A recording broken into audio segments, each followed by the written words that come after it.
Depuis déjà 7 ou 8 jours, on entendait battre tambour. On ne devait plus s'approcher, ni s'embrasser, ni se toucher. Pouvait-on encore faire la fête avec une telle idée en tête? Une terrible épidémie était aux portes du pays. Maintenant elle est à nos portes, ça ressemble à un bruit de bottes. Le pays est entré en guerre contre une peste meurtrière. Il va falloir livrer bataille pour sortir de cette pagaille. Si nous retrouvons la raison, alors ensemble nous vaincrons. Ce mot qu'on connaissait à peine est devenu une rengaine. Confinement, confinement, sur internet, à la télé, en boucle on l'entend répéter. Confinement, confinement, oui, vers les épiceries, les banques et les boulangeries.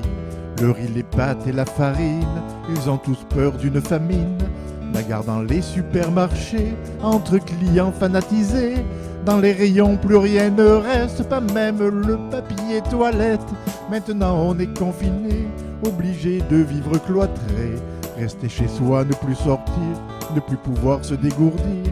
Les plus chanceux ont un jardin, c'est un luxe pas anodin.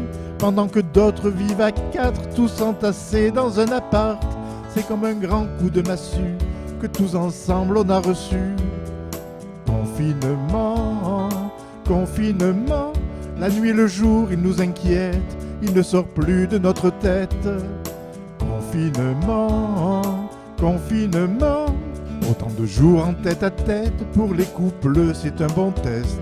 Ils vont mesurer leur amour et savoir si c'est pour toujours, s'ils peuvent encore se supporter, la nuit, le jour sans se quitter. S'ils sortent ensemble de l'épreuve, leur amour aura fait ses preuves. On a le temps de tout ranger, de nettoyer, de désherber, vider le grenier, les tiroirs, ranger la cave et les armoires. On n'avait jamais vu avant de carrelage aussi brillant, de maisons aussi bien rangées, de jardins si bien nettoyés. Ce mot qu'on connaissait à peine est devenu une rengaine. Confinement, confinement, sur internet, à la télé, en boucle on l'entend répéter. Confinement, confinement, télétravail, bureau fermé, c'est pas facile de s'adapter. Changer la maison en école, les mères vont devenir folles. Elles replongent dans le passé, l'histoire géo, les maths, l'anglais. Faut organiser les récrés, les jeux, l'ordi et la télé. Beaucoup se sont mobilisés pour nous servir, pour nous soigner.